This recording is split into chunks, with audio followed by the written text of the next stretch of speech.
Hello, Daily Duranie, and welcome to a two-part series I've come up with called American Science. This is where your host, Velvet Rebel, ranks every single Duran Duran album using a very sophisticated scientific system. Actually, it's not that scientific. I came up with 5 different categories. The most important thing, of course, on any Duran Duran album is the songs. So 60% of my scoring was based on the songs. I went song by song through every single album, ranking the songs 1 to 5, tried to keep it as objective as possible as a music writer, and really analyzed the music as just an individual piece with no emotional attachment. But I also looked at the artwork, the videos, the fashion, and then a little bit of a wildcard category, something I'd like to call nostalgia. I had a 10% for each of those, also ranked 1 to 5, and that kind of is where the subjective side of things come in. Calculated all that in a fancy Excel spreadsheet and came up with my ranking of 17 Duran Duran albums. 17, you say? Well, I did include the first Arcadia album, the only Arcadia album, and the first Power Station album, but I did not look at the second one. I did include one live album, that is Arena, because I think it's a very important part of the Duran Duran story. So without further ado, in this week's episode of American Science, we're going to go through the bottom of my list, and then I'll be back next week to tell you a little about my top 10, and then hopefully challenge some of you to use the same scientific method to come up with your top Duran Duran albums.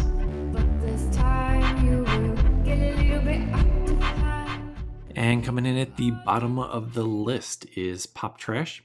For songs, it's a 2.62 for me. I didn't love the change in direction. I think Warren took over a little too much.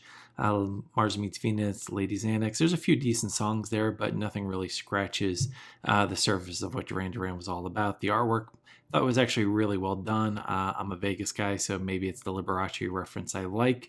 The lone video, I thought represented the song well. Kind of had that psychedelic 60s English vibe to it, so didn't hate that. The fashion, and we're including Warren here, I think I might be generous giving it a 2, mainly because Warren never had his clothes on, it seems like. Nostalgia-wise, I can only give it a 1. I don't even remember this album being released. I don't even remember where I was living at the time. I don't remember it getting a lot of media attention, just one that kind of fell through the cracks. So for me, it comes in at the bottom of the list. Overall score was a 2.47, a solid last place for Pop Trash. Just edging out Pop Trash to avoid the bottom of the list is 1995's Thank You.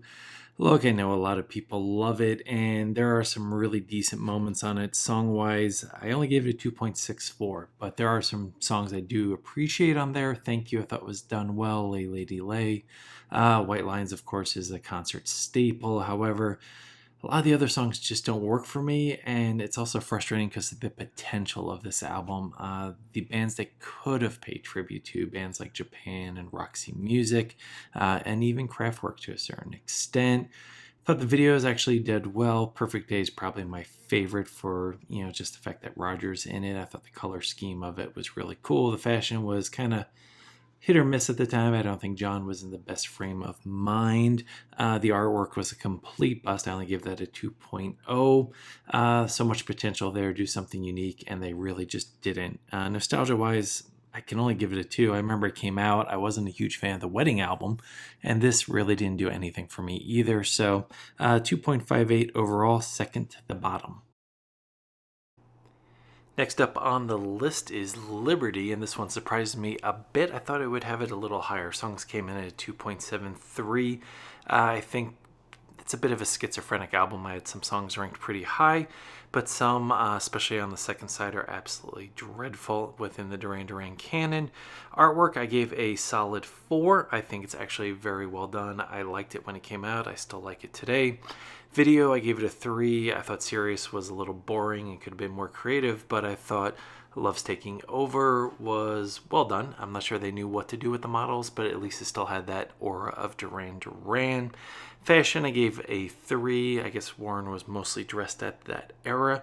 And then in terms of nostalgia, I gave it a 2.0. Maybe I should get a little higher, but it was definitely a difficult time in the band, and I was heading off to college, so I don't remember getting as engaged by this as some of the other albums. So overall for me, 2.84, a big step up from Pop Trash and Thank You. And we're starting to get into some albums I really, really enjoy. Just barely ahead of Liberty. 2.84 for Liberty, 2.85 for Paper Gods. I was a little surprised that this actually beat Liberty because I haven't been the biggest fan of this album, but songs 2.75. I thought there was some great stuff on here. The title song alone I thought was a great return to their more artsy roots. However, for me, most of the good songs were relegated to bonus disc, B-sides, that kind of thing. So I'm just looking at the album itself as released.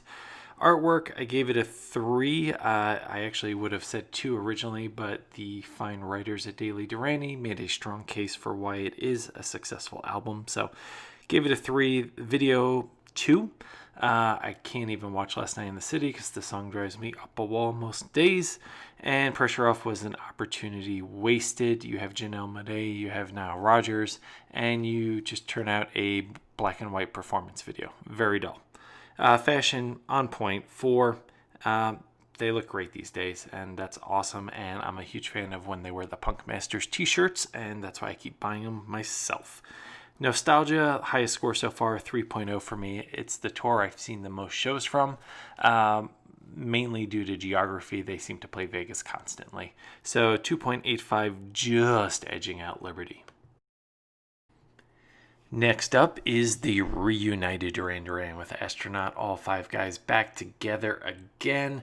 Songs 2.83. It's definitely grown on me over time. Right out of the gates, I always thought What Happens Tomorrow was a great song, really showcased Andy being back in the band. Taste of Summer, Want You More, Astronaut. There's a lot on here I do like, but there's also some forgettable songs. And some of that might be the fact that albums are just longer these days. You look back at those early iconic albums, 9, 10 songs was usually the max. Now we're pushing 12, 13, 14 songs on CDs, and sometimes that includes filler you just don't need. Artwork 3.5, don't hate it, but could have been cooler. Video 3. Sunrise, it did what it was supposed to do, which was reintroduce Duran Duran to the world, but then What Happens Tomorrow really suffered from some cheesy special effects that haven't aged well even now. Fashion 4.0, they look great. Andy looked miserable and angry all the time, which is exactly what I expect from him. Nostalgia, only a 2.0 for me. Wasn't a tour I got to see. Wasn't a time that I was really following Duran Duran that closely. So for me, it doesn't set off any chills or anything like that. But still, Astronaut 2.95, getting up into the 3 range now as we really hit some iconic records. Coming in number 12 on my scientific list is Red Carpet Massacre. Before you throw your arms up in confusion, for songs 3.25, that is actually better than the next 4 albums on my list. I think the music's fantastic. If anything, though, it just moved a little too far in one direction. I thought Timbaland was the right producer, kind of a modern day Nile Rodgers, capturing what they do with their electronic side. But without Andy in the fold, you kind of lose that rock edge that brought the balance to Duran Duran. However, Tempted, Night Runner, Skin Diver, there's a lot of songs here I really still love. Artwork 4.0. I know some people think it was just not a great album cover, but I thought it was cool. I thought it was stylish. However, the video I thought was a huge letdown, falling down 2.5 for me. Not super comfortable with it, and in a way I thought they were trying to hitch their wagon to Justin Timberlake and catch in with that Britney drama. Doesn't work for me. 3.5 for fashion. They definitely had that James Bond look, but maybe a little too boring in that regard. Nostalgia 2.0 for me. I remember not wanting to embrace this album mainly because Andy left over it. So it took me some years before I really embraced it. And now, like I said, the songs really hold up, and it's better than a lot of the records I'm going to talk about later. Coming in at number 11 on the list and rounding out this episode of American Science is Wedding Album.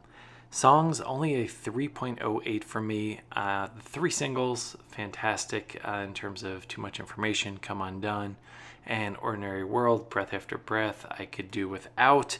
And Femme Fatale, did not like it at the time, but then I heard the Thank You album, so I guess it actually is one of their more decent covers.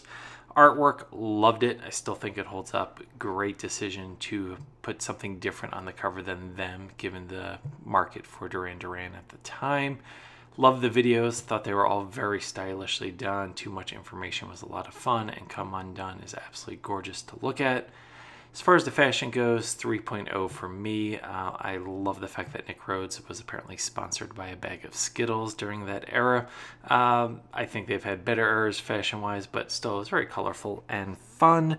Nostalgia for me is a 3.0.